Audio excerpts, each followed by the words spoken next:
तुम जानते हो असली डर क्या होता है? असली डर दुश्मन होना नहीं, असली डर है इतना मासूम होना कि कोई तुम्हें दुश्मन बनने लायक भी न समझे। तुम सबसे ठीक रहते हो, सब तुम्हें अच्छा इंसान कहते हैं, और यही सबसे बड़ा इशारा है, तुम्हें खेल में गिना ही नहीं जाता। तुम सबके साथ ठीक रहते हो, सब तुम्हें अच्छा इंसान कहते हैं, और यही सबसे बड़ा संकेत है कि तुम्हें गिनती में नहीं रखा जाता। इतिहास में एक भी ताकतवर आदमी दिखा दो जिसके दुश्मन न हो, नहीं मिलेंगे, क्योंकि दुश्मन वहीं पैदा होते हैं जहां कोई चीज खोने लायक होती है। तुम माफ करते रहते हो, समझौते करते रहते हो, एडजस्ट करते रहते हो, और फिर सोचते हो कि लोग तुम्हें हल्के में क्यों लेते हैं। वो तुम्हें हल्के में लेते हैं क्योंकि तुम हल्के हो। ये वीडियो तुम्हें बेहतर इंसान नहीं बनाएगा, ये तुम्हें वो इंसान बनाएगा जिससे लोग दूरी रखते हैं, और उसी दूरी में सम्मान पैदा होता है। अगर तुम अभी भी चाहते हो कि सब तुम्हें पसंद करें, तो आगे मत सुनो। लेकिन अगर तुम ये समझना चाहते हो कि दुनिया अच्छे लोगों को क्यों इस्तेमाल करती है और खतरनाक लोगों को क्यों सुनती है, तो अब ध्यान दो, क्योंकि आगे कोई मोटिवेशन नहीं है, सिर्फ नियम है। क्या आप तैयार हैं अपनी सफेद इमेज को आग लगाकर उस अंधेरे में कदम रखने के लिए जहां असली ताकत बसती है? तो चलिए अध्याय 1 की गहराई में उतरते हैं। Chapter 1, the identity of conflict, टकराव की पहचान। Narrator, measured, precise. सोचो, अगर एक सफेद कागज पर तुम सफेद पेंसिल से लिखो तो क्या बचेगा? कुछ भी नहीं, न शब्द, न पहचान, न अस्तित्व। कुछ भी दिखने के लिए किसी विरोधी रंग की जरूरत होती है। यही जीवन का सबसे पुराना और सबसे अनदेखा किया गया नियम है। पहचान हमेशा टकराव से पैदा होती है। तुम जितना चाहो खुद को अच्छा कह लो, दुनिया नोटिस नहीं करती, लेकिन जिस दिन तुम किसी के सामने खड़े हो जाते हो, उसी दिन दुनिया फैसला करती है कि तुम कौन हो। इंसान खुद से नहीं पहचाना जाता, वो अपने विरोध से पहचाना जाता है। यही कारण है कि जिस आदमी का कोई दुश्मन नहीं होता, उसकी कोई स्पष्ट पहचान भी नहीं होती। वो सुरक्षित होता है, वो स्वीकार्य होता है, और ठीक इसी वजह से वो अप्रासंगिक होता है। मैकियावेली ने इसे बहुत पहले समझ लिया था। उसका तर्क सीधा था। एक समझदार शासक लोग सिर्फ आराम से नहीं जुड़ते, वो तब जुड़ते हैं जब उन्हें लगता है कि कुछ दांव पर लगा है। क्यों? क्योंकि प्रेम अस्थिर होता है, आज है कल नहीं। लेकिन डर और टकराव वो लोगों को अनुशासित करता है, वो दिशा देता है, वो ऊर्जा पैदा करता है। एक बिखरी हुई भीड़ अपने आप टीम नहीं बनती, वो तब जुड़ती है जब उसे लगता है कि कोई उसे तोड़ने आ रहा है। तो उन्हें आराम मत दो, उन्हें एक दुश्मन दिखाओ। उन्हें बताओ कि कोई उनकी पहचान को चुनौती दे रहा है, कि अगर वो ढीले पड़े तो कोई और उनकी जगह खड़ा होगा। देखना कैसे सुस्ती गायब होती है, कैसे फोकस पैदा होता है, कैसे लोग अपने आप ज्यादा तेज चलने लगते हैं। दोस्ती आराम देती है, आराम जंग लगाता है, और जंग लगा इंसान कभी सत्ता नहीं संभालता। दुश्मनी तुम्हें चौकन्ना रखती है, तुम्हारी सीमाएं साफ करती है, तुम्हें मजबूर करती है कि तुम तय करो मैं किसके खिलाफ खड़ा हूं। और जिस दिन तुम ये तय कर लेते हो, उसी दिन दूसरे तय करते हैं कि वो तुम्हारे साथ कहां खड़े हैं। इतिहास में एक भी साम्राज्य दिखा दो जो शांति से बना हो, नहीं मिलेगा। साम्राज्य हमेशा खतरे के माहौल में बनते हैं, वहां जहां गलती की कीमत मौत होती है, जहां हर रात आखिरी हो सकती है। इसलिए राजा आराम से नहीं सोते, वो जागते रहते हैं, तलवार पास रखते हैं, क्योंकि उन्हें पता है बाहर कोई है जो उनकी जगह लेना चाहता है। अब सवाल तुमसे है, क्या तुम्हारे जीवन में कोई ऐसा है जिसकी वजह से तुम सतर्क रहते हो? कोई ऐसा जिसे हराने की सोच तुम्हें बेहतर बनने पर मजबूर करती हो? अगर जवाब नहीं है तो सच्चाई कड़वी है। तुम विकसित नहीं हो रहे, तुम धीरे धीरे गल रहे हो, क्योंकि बिना टकराव के कोई धार नहीं बनती और बिना धार के कोई हथियार काम का नहीं होता। चैप्टर 2 द साइकोलॉजिकल फ्यूल, नफरत का ईंधन। नरेटर काम कंट्रोल्ड। अब बात करते हैं उन लोगों की जिन्हें तुम हेटर्स कहते हो। तुम उनके कमेंट्स पढ़ते हो, तुम सोचते हो ये मुझे क्यों पसंद नहीं करते, ये मेरे खिलाफ क्यों बोल रहे हैं, और यहीं पर तुम पहली गलती करते हो, क्योंकि जो आदमी अपने आलोचक से अप्रूवल चाहता है वो पहले ही अपनी स्थिति खो चुका होता है। एक साधा हुआ नियम समझ लो, जिस दिन कोई आदमी तुमसे भावनात्मक रूप से जुड़ जाता है, चाहे वो नफरत में ही क्यों ना हो, उस दिन तुम उसके दिमाग में जगह बना चुके होते हो, और दिमाग में बनी जगह सबसे महंगी जमीन होती है। जो आदमी तुमसे नफरत करता है वो तुम्हें इग्नोर नहीं कर सकता। वो देखता है कि तुम क्या कर रहे हो, वो नोटिस करता है कि तुम कहां बढ़ रहे हो, वो उम्मीद करता है कि तुम गिरो, और इसी उम्मीद में वो तुम्हारे आसपास मंडराता रहता है। बिना जाने वो तुम्हें रेलेवेंट बनाए रखता है। मैकियावेली भावनाओं को नैतिकता से नहीं, उपयोगिता से देखता था। उसके लिए अपमान घाव नहीं था, जानकारी था। हर ताना, हर हमला, हर तिरस्कार, ये सब संकेत होते हैं कि तुम किसी की सीमाओं के बहुत पास पहुंच चुके हो। जो लोग कहते हैं इग्नोर द हेटर्स, वो आधा सच बोलते हैं। तुम उन्हें जवाब मत दो, लेकिन उन्हें देखो, क्योंकि नफरत एक दिशा देती है। वो तुम्हें बताती है कि कौन सी चाल किसे चुभ रही है, कौन सा कदम किसे असहज कर रहा है, और जो कदम किसी को असहज कर दे अक्सर वही सही दिशा में होता है। अब एक बात साफ कर लें, नफरत को अंधा मत बनने दो, लेकिन उसे बेकार भी मत समझो। नफरत काम का ईंधन है। वो तुम्हें तब भी आगे बढ़ने पर मजबूर करती है जब तारीफ खत्म हो जाती है, जब समर्थन गायब हो जाता है, जब तुम्हें कोई शाबाशी नहीं देता, क्योंकि तारीफ आराम देती है और आराम गति को मार देता है, लेकिन विरोध वो तुम्हें सतर्क रखता है। फॉरगिव एंड फॉरगेट एक अच्छा वाक्य है, लेकिन सत्ता की भाषा नहीं है। जो असली खिलाड़ी होते हैं वो भूलते नहीं, वो जमा करते हैं। वो हर अपमान को अपने दिमाग में एक शांत जगह पर रखते हैं, बिना गुस्से के, बिना जल्दबाजी के, और फिर वक्त आने पर उसी जानकारी का इस्तेमाल करते हैं। ध्यान से सुनो, तुम्हें अपने विरोधियों को खत्म करने की जरूरत नहीं होती, तुम्हें बस उनसे आगे निकल जाना होता है। इतना आगे कि उनकी आवाज शोर बन जाए, इतना ऊपर कि उनकी नफरत तुम्हारी मौजूदगी का सबूत लगे। जब कोई आदमी तुम्हारी प्रगति से असहज हो जाता है, वो तुम्हारा दुश्मन नहीं होता, वो संकेत होता है कि तुम सही दिशा में हो, और संकेतों को समझने वाला आदमी कभी भटकता नहीं।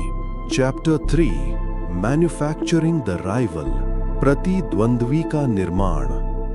दुश्मन बनाना कोई गुस्से का काम नहीं है, ये एक रणनीतिक चुनाव है। गलत दुश्मन तुम्हें छोटा बनाता है, सही दुश्मन तुम्हें परिभाषित करता है। इसलिए पहली बात साफ समझ लो, हर किसी से टकराना ताकत नहीं है। ज्यादातर टकराव कमजोरी से पैदा होते हैं। चींटी से लड़ने वाला खुद को भी चींटी के स्तर पर ले आता है। अगर तुम हर छोटे आदमी को सफाई देने लगोगे तो लोग तुम्हें भी छोटा ही समझेंगे। दुनिया तुम्हें तुम्हारी जीत से नहीं, तुम्हारे विरोध से मापती है। अब ध्यान दो, अगर तुम किसी ऐसे इंसान से टकराते हो जो तुमसे नीचे है, तो लोग ये नहीं सोचते कि तुम मजबूत हो, वो सोचते हैं कि तुम असुरक्षित हो। लेकिन जिस दिन तुम अपने बराबर या अपने से बड़े किसी नाम को चुनौती देते हो, उसी दिन तुम्हारी पहचान बदल जाती है। लोग कहते हैं इसमें कुछ तो है, वरना ये उससे क्यों भिड़ता। यही है परसीव्ड पावर का खेल। तुम्हें उस जायंट को हराने की जरूरत नहीं होती, तुम्हें बस उसके खिलाफ खड़े होने की हिम्मत दिखानी होती है। अब एक खतरनाक सच सुनो, हर दुश्मन व्यक्ति नहीं होता।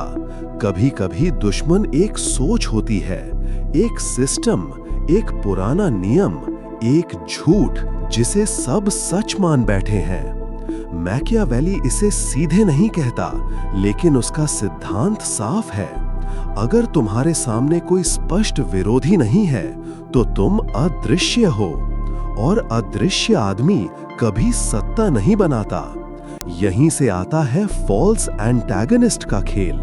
जब कोई असली दुश्मन ना हो, तो तुम एक ऐसा विरोध चुनते हो जो तुम्हारी दिशा साफ कर दे। उदाहरण समझो, तुम एक और इंसान नहीं हो, तुम उस सोच के खिलाफ हो जो लोगों को कमजोर बनाए रखती है। तुम एक और ब्रांड नहीं हो, तुम उस इंडस्ट्री के खिलाफ हो जो औसत बेचकर मुनाफा कमाती है।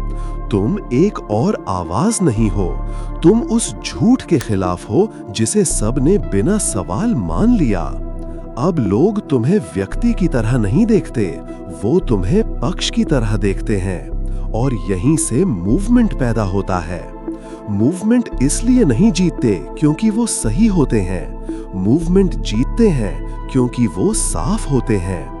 साफ कि वो किसके खिलाफ है, साफ कि वो किसके साथ हैं, साफ कि वो किसे चुनौती दे रहे हैं। लेकिन सावधान रहो, झूठा दुश्मन कमजोर सोच से नहीं बनता। अगर तुम फेक टकराव बनाओगे तो लोग सूंघ लेंगे। दुश्मन ऐसा होना चाहिए जो तुम्हें मजबूर करे खुद को बेहतर बनाने के लिए।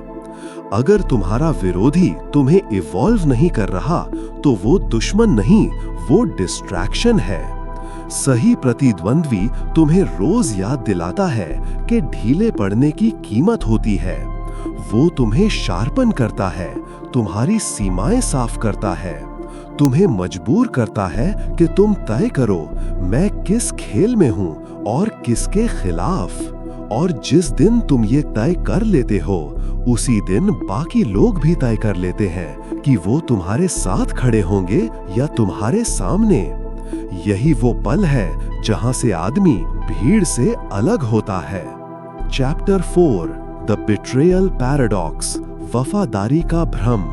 सत्ता की दुनिया में सबसे खतरनाक हमला कभी सामने से नहीं आता, वो पीछे से भी नहीं आता, वो बगल की कुर्सी से आता है। जिस इंसान के साथ तुम हंसते हो, जिसके साथ तुम प्लान शेयर करते हो, जिसे तुम अपना आदमी कहते हो।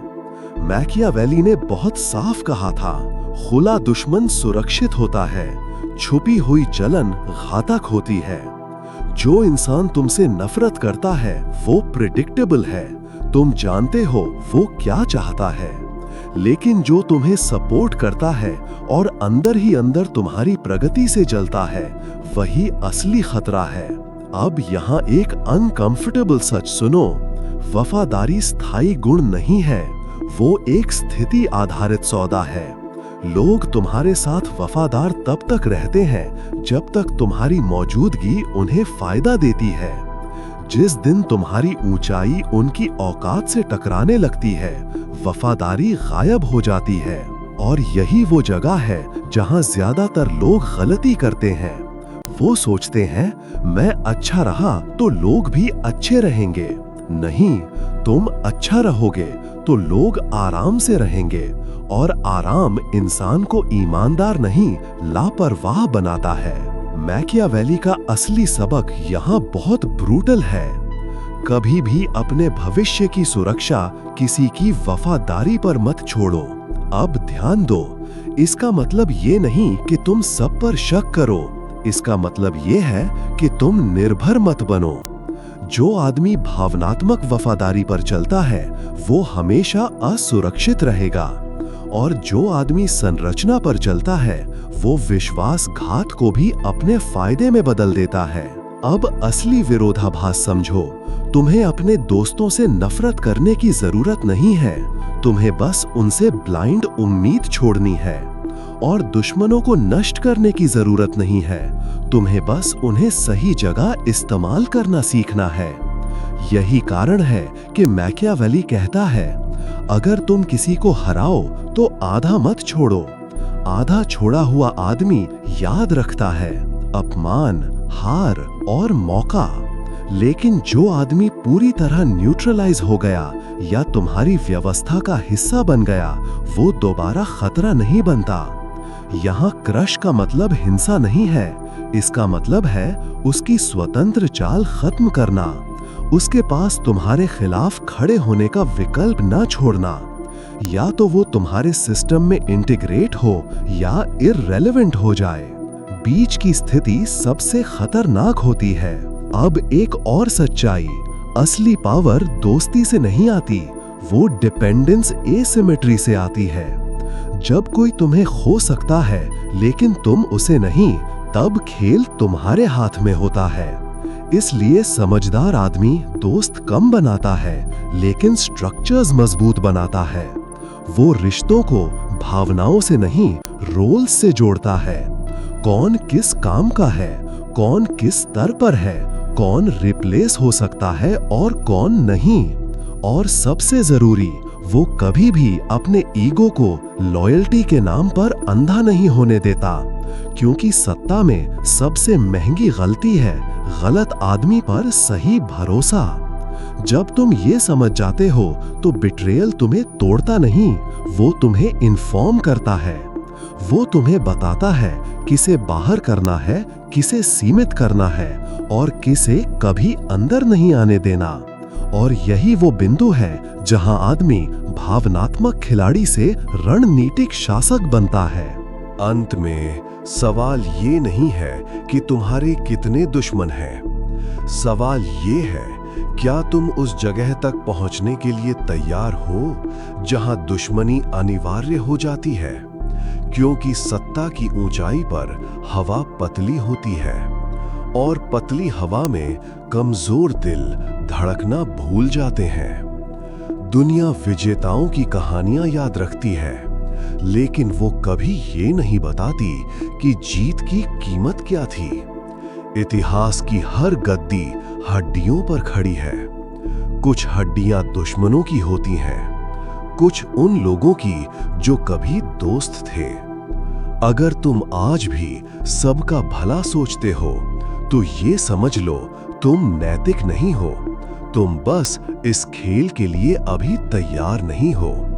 क्योंकि सत्ता में सबका भला सोचने वाला आदमी सबसे पहले हटाया जाता है।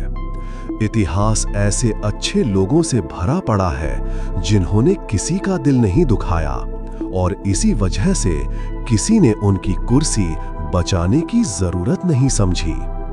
मैकियावेली का अंतिम और सबसे कड़वा सच यही था। राजकुमार को दयालु दिखना चाहिए, लेकिन दयालु होना उसके लिए एक विकल्प होना चाहिए, आदत नहीं। शेर इसलिए राजा नहीं है कि वो हर वक्त हमला करता है, और लोमड़ी इसलिए जिंदा नहीं रहती कि वो हर वक्त भागती है। शेर ताकत का प्रतीक है, लोमड़ी समझदारी का। और जो आदमी इन दोनों को अलग अलग जीता है वो मारा जाता है। सत्ता उन्हें मिलती है जो इन दोनों को एक ही शरीर में साध लेते हैं। दुश्मन तुम्हें क्रूर नहीं बनाता, वो तुम्हें साफ बनाता है। वो तुम्हें मजबूर करता है कि तुम तय करो क्या बचाना है और क्या छोड़ना है। जो आदमी हर किसी को बचाना चाहता है वो अंत में खुद को खो देता है, और जो आदमी खुद को बचाना सीख लेता है वो दूसरों की किस्मत तय करने लगता है। आज से अपनी अच्छाई को अपनी पहचान मत बनाओ। अच्छाई एक रणनीति हो सकती है, लेकिन पहचान कभी नहीं। एक ऐसा विरोधी चुनो जो तुम्हें छोटा नहीं तेज बनाए। एक ऐसी चुनौती लो जो तुम्हें तोड़े नहीं, ढाले। और जब तुम शिखर पर पहुंचो तो पीछे मुड़कर माफी मत मांगना। वहां माफी नहीं मांगी जाती, वहां सिर्फ स्थिति संभाली जाती है। सिंहासन उनका नहीं होता जो सबसे ज्यादा पसंद किए गए। सिंहासन उनका होता है जो सबसे ज्यादा जरूरी बन जाते हैं। Conclusion and final call. नरेगर, क्वाइट, फाइनल, डेंजरस। अगर तुम यहां तक पहुंचे हो तो इसका मतलब है तुम सच से भागे नहीं। अब कमेंट में कोई नारा मत लिखो, कोई भावुक वाक्य मत लिखो, सिर्फ ये लिखो, मैं जरूरी बनूंगा। क्योंकि जो आदमी जरूरी हो जाता है उसे हटाया नहीं जाता। और याद रखो, अब तुम शिकार नहीं हो, लेकिन अभी राजा भी नहीं। अगले भाग में हम बात करेंगे रणनीतिक विश्वासघात की कला। वफादारी कब बोझ बन जाती है और कब उसे तोड़ना ही बचाव होता है। सावधान रहो, क्योंकि एक बार ये खेल समझ में आ गया तो वापस मासूम नहीं बना जा सकता।